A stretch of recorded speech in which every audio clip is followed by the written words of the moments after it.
BJP के राष्ट्रीय अध्यक्ष को लेकर अब आरएसएस अड़ गया है। संघ चाहता है कि इस बार बीजेपी का अध्यक्ष मोदी शाह का दुलारा नहीं बल्कि संघ की पसंद का हो और संघ का पुराना कार्यकर्ता हो। तभी तो अब पार्टी के अगले अध्यक्ष को लेकर अब संघ ने अड़ंगा लगा दिया है। मोदी शाह जिस नाम पर मुहर लगाना चाहते थे उस नाम पर संघ अपनी मुहर नहीं लगा रहा है। खबर है कि संघ के विरोध के बाद धर्मेंद्र प्रधान और भूपेंद्र यादव का नाम अध्यक्ष की रेस से बाहर हो गया है। ये दोनों नेता मोदी सरकार में मंत्री भी हैं और मोदी शाह की पसंद माने जाते हैं, लेकिन संघ ने इनके नाम को मंजूरी नहीं दी है। संघ अब भारतीय जनता पार्टी के पूर्व संगठन महामंत्री संजय विनायक जोशी के नाम पर टिक गया है, जिसकी वजह से अगले अध्यक्ष को लेकर देरी हो रही है। माना जा रहा है कि संजय जोशी संघ की पहली पसंद है।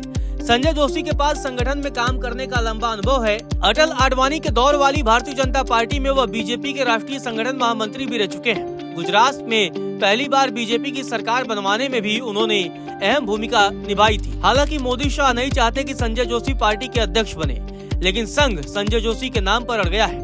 पार्टी सूत्रों के हवाले से यह भी खबर है कि राजनाथ सिंह और नितिन गडकरी ने अध्यक्ष पद का प्रस्ताव अस्वीकार कर दिया। दरअसल संघ और मोदी शाह की पसंद में राजनाथ सिंह और नितिन गडकरी का नाम था।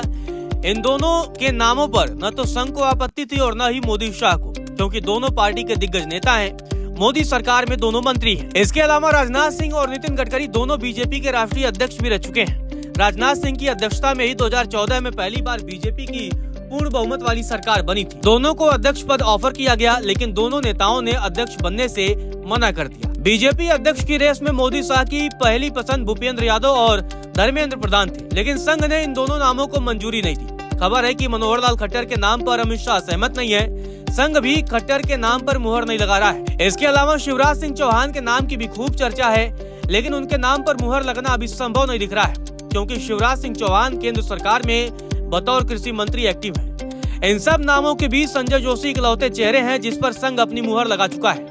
एक्टिव पॉलिटिक्स में लंबे वक्त से संजय जोशी दूर हैं। सियासी गलियारों में नरेंद्र मोदी और संजय जोशी के बीच की अदावत की खूब चर्चा रही है। ऐसे में अब संघ यह संदेश देना चाहता है कि वह अपने किसी भी स्वयंसेवक का साथ नहीं छोड़ता है, बल्कि पार्टी के लिए जो समर्पित रहता है उसे उसका पुरस्कार जरूर मिलता है। संजय जोशी के अलावा अन्य जितने भी बड़े चेहरे हैं, पार्टी ने उन्हें बड़ी जिम्मेदारियां दे रखी हैं। किसी को केंद्र सरकार में मंत्री बना रखा है तो किसी को पार्टी में बड़ा पद दिया है। इकलौते संजय जोशी हैं जो लंबे वक्त से सरकार और संगठन से दूर है। यही वजह है कि संघ उनके नाम पर अड़ा हुआ है। बताया जा रहा है कि भारतीय जनता पार्टी के नए राष्ट्रीय अध्यक्ष का चुनाव 21 जुलाई को संसद के मानसून सत्र की शुरुआत से पहले हो सकता है। अगले हफ्ते से इस दिशा में कवायद भी तेज हो जाएगी। लगभग 10 राज्यों में नए प्रदेश अध्यक्ष चुन लिए जाएंगे। इसके तुरंत बाद राष्ट्रीय अध्यक्ष की चुनाव प्रक्रिया शुरू होने की उम्मीद है। भारतीय जनता पार्टी के वरिष्ठ नेताओं की तरफ से अनौपचारिक बातचीत में इसके साफ संकेत भी मिले हैं कि नए अध्यक्ष का चुनाव अब टाला नहीं जाएगा। संसद का मानसून सत्र 21 जुलाई से शुरू हो रहा है, लिहाजा संगठन में इससे पहले नया राष्ट्रीय अध्यक्ष चुनने की प्रक्रिया पूरी कर ली जाएगी।